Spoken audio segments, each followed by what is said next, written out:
நகைக்கடன் வாங்கலாம் அப்படின்ற பிளான்ல இருக்கீங்களா? இல்ல அடிக்கடி நகைக்கடன் வாங்குவீங்களா? ஆர்பிஐ டெரரான ஒரு டிராஃப்ட் கைட்லைன்ஸ கொண்டு வந்திருக்காங்க. நான் சும்மாலாம் சொல்லல. அது என்னென்ன கைட்லைன்ஸ்ன்னு சொல்றேன். கடைசியில நீங்களே சொல்லுங்க. ஆர்பிஐ கொண்டு வந்திருக்கக்கூடிய இந்த கைட்லைன்ஸ் டெரரா இருக்கா இல்லையான்னு. இது உண்மையிலேயே பார்க்கும்போது, நகை ஏன்டா வாங்குறோம்? அப்படின்னு நம்மள யோசிக்கிற அளவுக்கு இந்த கைட்லைன்ஸ் இருக்கு. ஸோ, அந்த கைட்லைன்ஸ் என்னென்ன அப்படிங்கிறத ரொம்ப ஈஸியா நான் உங்களுக்கு எக்ஸ்பிளைன் பண்ண ட்ரை பண்றேன். First guideline loan to value ratio அப்படின்னு சொல்றாங்க. அது 75% தான் இருக்கணும் அப்படிங்கிறது தான் முதல் கைட்லைன். அதாவது இனிமேல் நீங்க தங்கம் அடமானம் வைக்க போனீங்க அப்படின்னா, உதாரணத்துக்கு ஒரு ரூ. 1,00,000 மதிப்பு இருக்கக்கூடிய தங்கத்தை நீங்க அடமானம் வைக்க போறீங்கன்னு வைங்களேன். உங்களுக்கு அதிகபட்சம் ரூ. 75,000 தான் குடுப்பாங்க. அதுக்கு மேல குடுக்க மாட்டாங்க. கொரோனா டைம்ல டெம்பரரியா ஒரு 80% வரைக்கும் குடுத்துட்டு இருந்தாங்க. அதாவது 1,00,000க்கு ரூ. 80,000 வரைக்கும் உங்களுக்கு நகை கடன் குடுத்துட்டு இருந்தாங்க. இனிமேல் ஸ்ட்ரிக்ட்டா நோ. 75% தான் அதிகபட்சம் குடுக்கணும் அப்படிங்கிறது ஆர்பிஐ கொண்டு வந்திருக்கக்கூடிய இந்த டிராஃப்ட் கைட்லைன்ஸ்ல இருக்கக்கூடிய முக்கியமான விஷயம். அடுத்தது இந்த எல்டிவி அதாவது லோன் டு வேல்யூ ரேஷியோ அப்படிங்கிறது 75%ன்னு சொன்னேன் இல்லையா? அத என்பிஎஃப்சி அதாவது நான் பேங்கிங் ஃபினான்ஷியல் கம்பெனிஸ்ன்னு சொல்லுவாங்க. உதாரணத்துக்கு நம்ம மணப்புரம், முத்தூட் இந்த மாதிரியான நிறுவனங்கள்லாம் இருக்காங்க இல்லையா? நகைக்கடன் கொடுக்கக்கூடிய நிறுவனங்கள். அவங்க ஒரு டைப்பு, பேங்க்ஸ் ஒரு டைப்பு. ஆர்பிஐ என்ன சொல்றாங்கன்னா, இந்த என்பிஎஃப்சிஸ் எல்லாம் அட் எனி காஸ்ட் 75%க்கு மேல நீங்க கடன் கொடுக்க கூடாது அப்படின்னு சொல்றாங்க. இந்த லோன் டு வேல்யூ அப்படிங்கிறது 75%ன்னு சொன்னேன் இல்லையா? இது யாருக்கெல்லாம் பொருந்தும் அப்படின்னு பார்த்தோம்னா, என்பிஎஃப்சிஸ், பேங்க்ஸ் இத 2ஆ பிரிக்கிறாங்க. என்பிஎஃப்சிஸ் அப்படிங்கிறது நான் பேங்கிங் ஃபினான்ஷியல் கம்பெனிஸ். அதாவது முத்தூட், மணப்புரம் மாதிரியான இந்த நகைக்கடன் கொடுக்கக்கூடிய நிறுவனங்கள்லாம் இருக்காங்க இல்லையா? இந்த பஜாஜ் ஃபின்சர்வ், பஜாஜ் ஃபினான்ஸ் இவங்கெல்லாம் வந்து என்பிஎஃப்சிஸ்ல வருவாங்க. பேங்க்ஸ்ல ஆஸ் யூசுவல் நம்ம பேங்க்ஸ் எல்லாம் வருவாங்க. ஆர்பிஐ என்ன சொல்றாங்க? என்பிஎஃப்சிஸ் எக்காரணத்தை கொண்டும் 75%க்கு மேல கோல்டு லோன் நீங்க கொடுக்க கூடாது அப்படின்னு சொல்றாங்க.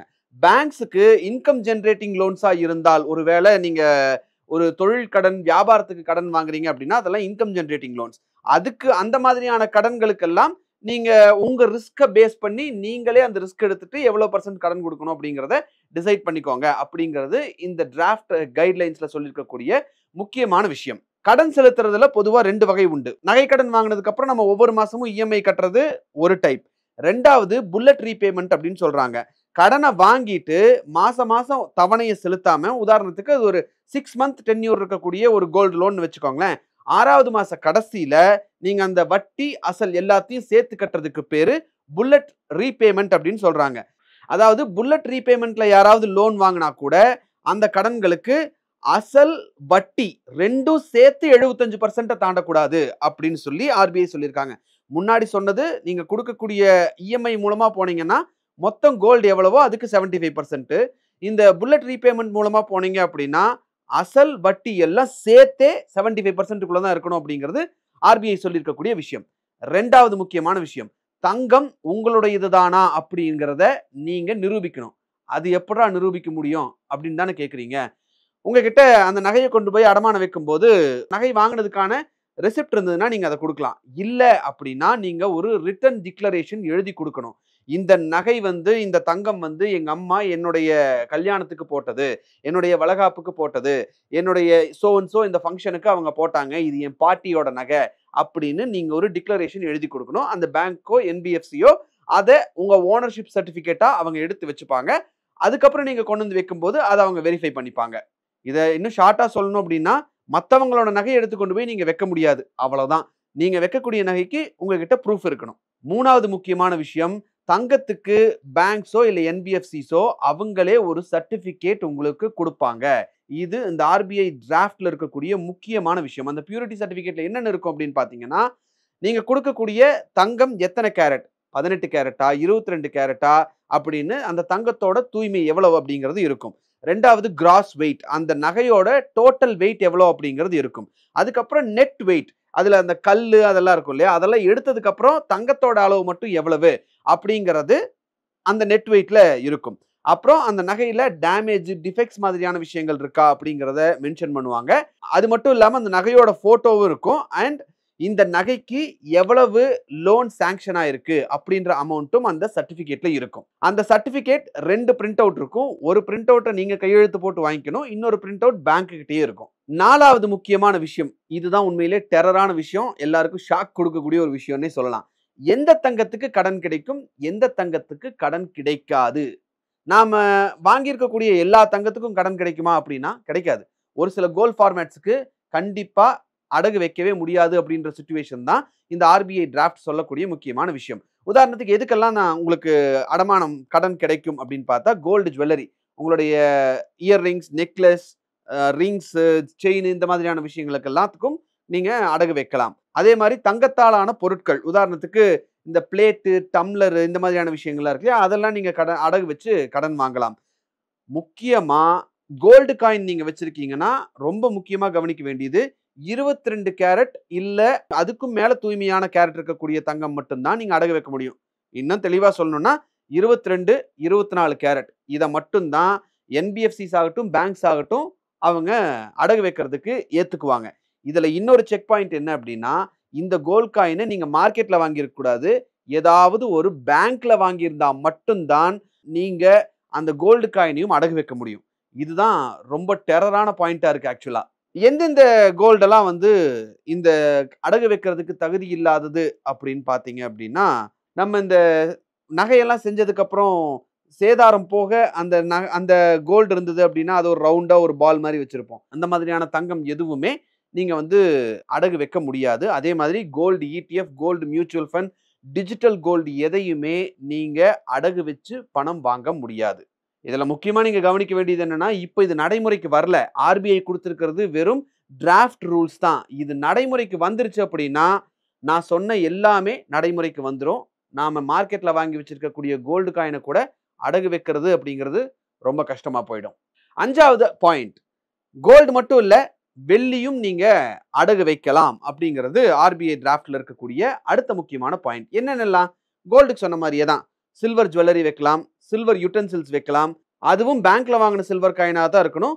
பியூரிட்டி வந்து 92.5 இல்ல அதுக்கு மேல பியூரிட்டி இருக்கக்கூடிய சில்வர் காயின்ஸ் தான் ஏற்றுக்கொள்ளப்படும். முன்னாடியே கோல்டுக்கு சொன்ன மாதிரி இதுலயும் silver ETF, silver mutual fund, digital silver இந்த மாதிரியான விஷயங்கள் எல்லாம் அடகு வைக்கிறதுக்கு தகுதியற்றவை அப்படிங்கிறது ஆர்பிஐ சொல்லியிருக்கக்கூடிய விஷயம். அடுத்த டெரரான விஷயம் என்னன்னா, ஒரு நபர் 1 கிலோ தங்க நகை தான் அடகு வைக்க முடியும். உங்ககிட்ட 5 கிலோ 10 கிலோ எவ்வளவு வேணாலும் இருக்கலாம்.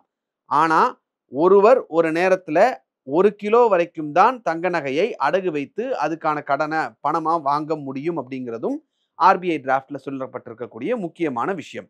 இதுல அடுத்த ஹைலைட் என்ன அப்படின்னா, கோல்டு காயின்ஸ். இப்ப அந்த 1 கிலோ அப்படிங்கிறது நான் சொன்னது நகை மத்ததெல்லாம் வந்துடும். கோல்டு காயின்ஸை பொறுத்த வரைக்கும் நீங்க உங்ககிட்ட வந்து கோல்டு காயின்ஸ் இருக்கு, அதுவும் பேங்க்ல வாங்கின காயினாவே நீங்க வச்சிருக்கீங்க அப்படின்னா கூட அதிகபட்சமா 50 கிராம் மட்டும்தான் வைக்க முடியும். உங்ககிட்ட 100 கிராம் மதிப்பு இருக்கக்கூடிய ஒரே கோல்டு காயினா நீங்க வச்சிருக்கீங்கன்னா அது அடகு வைக்க முடியாது. அதிகபட்சம் 50 கிராம் வரைக்கும் தான் கோல்டு காயின்ஸை நீங்க அடகு வைக்க முடியும். அதுவும் பேங்க்ல வாங்கினதா இருக்கணும்.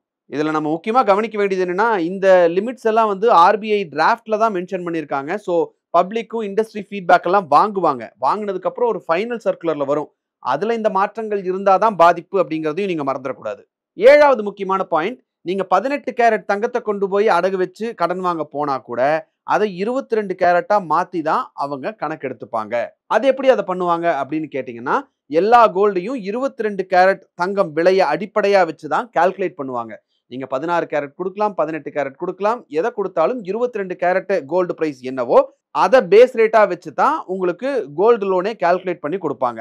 வெள்ளிக்கும் இதே விஷயம் பொருந்தும். அதுக்கு பேஸ் எப்படி வைக்கிறாங்கன்னா, 999 பியூரிட்டியை தான் இவங்க சில்வருக்கு ஒரு பேஸா வைக்கிறாங்க. நீங்க 92.5ல கொண்டு போய் கொடுத்தாலும், பியூரிட்டியில கொண்டு போய் கொடுத்தாலும் 999 பியூரிட்டியை ஒரு பேஸா வச்சு அதுக்கான கால்குலேஷன்ஸை மாத்தி போட்டு தான் சில்வருக்கான கடனையும் உங்களுக்கு கொடுப்பாங்க. அடுத்தது 8வது முக்கியமான பாயிண்ட், ஒரு லோன் அக்ரிமெண்ட் கொடுப்பாங்க. அந்த லோன் அக்ரிமெண்ட்ல எல்லா டீடைல்ஸும் இருக்கும். உதாரணத்துக்கு தங்கத்துடைய விவரம், அது எவ்வளவு கிராம், அதோட பியூரிட்டி எவ்வளோ, அதோட மதிப்பு எவ்வளோ, அதுக்கடுத்தது அடமான மதிப்பு எவ்வளவுக்கு நீங்க அந்த லோன் வந்து இங்க சாங்ஷன் ஆயிருக்கு. அடுத்தது ஆக்ஷன் ப்ரொசீஜர், நீங்க இந்த தங்கத்துக்கான பணத்தை திருப்பி கட்டாம போயிட்டீங்கன்னா இந்த நகையை இவங்க எப்படி ஏலத்துல விடுவாங்க. நோட்டீஸ் பீரியட் என்ன, கடனை கட்ட மறந்துட்டீங்க அப்படின்னா அந்த பாரோயருக்கு முன்னதா எவ்வளவு நாளுக்கு முன்னாடியே தகவல் கொடுப்பாங்க அப்படின்ற டீட்டெயில் அதுல இருக்கும். அதுக்கப்புறம் ரிலீஸ் டைம், கடன் முழுசா நீங்க செலுத்தினதுக்கு அப்புறம் எத்தனை நாள்ல தங்கம் திருப்பி கிடைக்கும் அப்படின்ற தகவல் அந்த லோன் அக்ரிமெண்ட்ல இருக்கும். சர்ப்ளஸ் ரீஃபண்ட் அப்படின்ற ஒரு விஷயமும் இருக்கு. ஏலத்துல ஒருவேளை நீங்க பணத்தை கட்டாம விட்டுட்டீங்க, அந்த நகை ஏலத்துக்கு போயிருச்சு, ஏலத்துல போய் ஒருத்தர் வித்து அதை ஒருத்தர் வாங்கிட்டாங்க அப்படின்னா, ஏலத்துல கிடைத்த தொகை கடனை விட எவ்வளவு அதிகமா இருக்குதோ அந்த பேலன்ஸ் அமௌண்ட்டை அவங்க உங்களுக்கு திருப்பி கொடுத்துருவோம் அப்படின்ற கிளாஸும் அந்த அக்ரிமெண்ட்ல இருக்கும். இதுக்கான சார்ஜஸ் அண்ட் ஃபீஸ் எவ்வளவு அப்படிங்கிற டீடைல்ஸும் அந்த லோன் அக்ரிமெண்ட்ல இருக்கும். அடுத்தது முக்கியமான 9வது விஷயம். இப்ப நான் சொன்ன இந்த 8 பாயிண்ட்ஸுமே நகை வாங்கினவங்களை ஹிட் பண்ற மாதிரி இருந்தது இல்லையா? இந்த 9வது பாயிண்ட் அந்த நகைக்கு கடன் கொடுக்குறாங்கல்ல அந்த கம்பெனியை ஹிட் பண்ற மாதிரியான ஒரு விஷயம். இப்ப நீங்க கோல்ட் லோனை ஃபுல்லா திருப்பி கட்டிட்டீங்க, ஆனா அந்த பேங்க்ல இருந்து தங்கத்தை கொடுக்கறதுக்கு டிலே பண்றாங்க அப்படின்னா ஆர்பிஐ அதுக்கும் ஒரு செக் வச்சிருக்காங்க. இப்ப கடனை முழுசா கட்டினதுக்கு அப்புறமும் பேங்கோ அல்லது என்பிஎஃப்சியோ 7 நாட்களுக்குள்ள உங்களுடைய தங்கத்தை பாதுகாப்பா உங்களுக்கு அந்த நகையை திருப்பி கொடுக்கணும். கொடுக்கல, அவங்க டிலே பண்றாங்க அப்படின்னா ஒவ்வொரு நாளைக்கும் 5000 ரூபாய் நஷ்ட ஈடு கொடுக்கணும் அப்படிங்கிறதும் இந்த டிராஃப்ட் ரூல்ஸ்ல இருக்கு. ஸோ இதுதான் இந்த முக்கியமான டிராஃப்ட் ரூல்ஸ். 9 முக்கியமான ரூல்ஸ் ஆர்பிஐ இந்த தங்க நகைக்கடன் தொடர்பாக கொடுத்திருக்கிறது. இனி இதுல மாற்றங்கள் வருவதற்கான வாய்ப்புகளும் ரொம்ப அதிகமாக தான் இருக்கு, இல்லைன்னு சொல்றதுக்கு இல்லை. ஆனால் ஆர்பிஐ சொல்லியிருக்கக்கூடிய இந்த ரூல்ஸ் எல்லாம் ஒரு கிளாரிட்டி கொண்டு வர்றதுக்காக, எல்லாரும் ஒரே மாதிரியான பேங்க்குக்கு போனாலும் சரி, என்பிஎஃப்சிக்கு போனாலும் சரி, எல்லாரும் ஒரே மாதிரியான ஒரு நகைக்கடன் கொடுக்கணும் அப்படிங்கிற ஒரு சர்வீஸ்க்காக இந்த டிராஃப்ட் ரூலை கொண்டு வர்றதா ஆர்பிஐ தரப்புல இருந்து சொல்றாங்க. இந்த ரூல்ஸை பத்தி நீங்க என்ன நினைக்கிறீங்க? கமெண்ட் பண்ணுங்க. இந்த ரூல்ஸ்ல எது ரொம்ப ஹார்ஷா இருக்கு அப்படிங்கிறதையும் கமெண்ட்ல போஸ்ட் பண்ணுங்க. இந்த வீடியோ உங்களுக்கு பிடிச்சிருந்ததுன்னா உங்க ஃப்ரெண்ட்ஸ் அண்ட் ரிலேட்டிவ்ஸ்க்கு ஷேர் பண்ணுங்க. மறக்காம மக்கள் பேச்சு சேனலை சப்ஸ்கிரைப் பண்ணுங்க. மீண்டும் இன்னொரு நிகழ்ச்சியில இதே மாதிரி இன்ஃபர்மேட்டிவான ஒரு தகவலோடு உங்களோட சந்திக்கிறேன். நன்றி, வணக்கம். வணக்கம். எனக்கு ஒரு விஷயத்தை அட்டென்ஷனுக்கு கொண்டு வந்திருக்காங்க. என்னோட ஏஐ ஜென்ரேட்டட் இமேஜை பார்த்து யாரோ ட்ரேடிங்க்கு பணம் கொடுத்து ஏமாந்துருக்காங்க. ப்ளீஸ், உங்களுக்கு நான் பல தடவை சொல்லிட்டேன், இப்பவும் சொல்கிறேன், நான் யார்கிட்டையும் பணம் டைரெக்டாக வாங்குறது இல்லை, அப்பாயின்மெண்ட் பார்க்குறதே கிடையாது. அதனால் என்னை பார்க்கலான்னு யாராவது காசு கேட்டாங்கன்னா இல்லைன்னு சொல்லிவிடுங்க. அடுத்தது ஒரு இமெயில் ஐடி இருக்குது, அதில் போட்டால் எங்கள் டீம் கான்டாக்ட் பண்ணுவாங்க. அது டைம் ஆகுதுன்னா வினோதோட இன்ஸ்டாகிராம் அக்கௌண்ட்டில் வினோத்திட்ட மெசேஜ் பண்ணுங்க. அவன் என் தம்பி, அதுலேயும் அவன் காசு கேட்க மாட்டான். காசு கேட்குறாங்கன்னா ஏமாறுறீங்க. யார் என்ன சொன்னாலும் கம்பெனிக்கு செபி அல்லது ஐஆர்டிஏ அல்லது ஆர்பிஐ ரெஜிஸ்ட்ரேஷன் இருக்கணும். இந்த 3 ரெஜிஸ்ட்ரேஷன் ஏதாவது இருந்தால் தான் உங்களோட பணத்தை நீங்கள் கொடுக்கணும். நீங்கள் இன்கேஸ் ஆஃப் இன்சூரன்ஸ் டைரெக்டாக இன்சூரன்ஸ் கம்பெனிக்கு கொடுக்கணும். இன்கேஸ் ஆஃப் ட்ரேடிங் நீங்களே புரோக்கர்கிட்ட போட்டு ட்ரேட் பண்ணணும். மியூச்சுவல் ஃபண்டும் கம்பெனிக்கு தான் கொடுக்கணும். த்ரூ எக்ஸ்சேஞ்சு நீங்கள் வாங்கிக்கலாம். இதெல்லாம் எதுக்கு நான் உங்களுக்கு சொல்கிறேன்னா, யாரையாவது சொல்கிறாங்கன்னு நம்பி ஏமாறாதீங்க. உங்களுக்காக நான் ட்ரேட் பண்ண முடியாது, அது இல்லீகல். நான் ட்ரேடும் பண்ணுறது கிடையாது. அதனால் ட்ரேடிங் ப்ராஃபிட் பண்ணி தரேன்னு சொல்கிறது ஏமாத்தல். எனக்கு ட்ரேடிங் பண்ண தெரியாது. என் பேரை சொல்லி ட்ரேட் பண்ணி உங்களுக்கு ப்ராஃபிட் ஷேரிங்னா ஃப்ராடு, ஏமாற்றம். நான் யார்கிட்டையும் காசு கேட்கல, கேட்கவும் மாட்டேன்.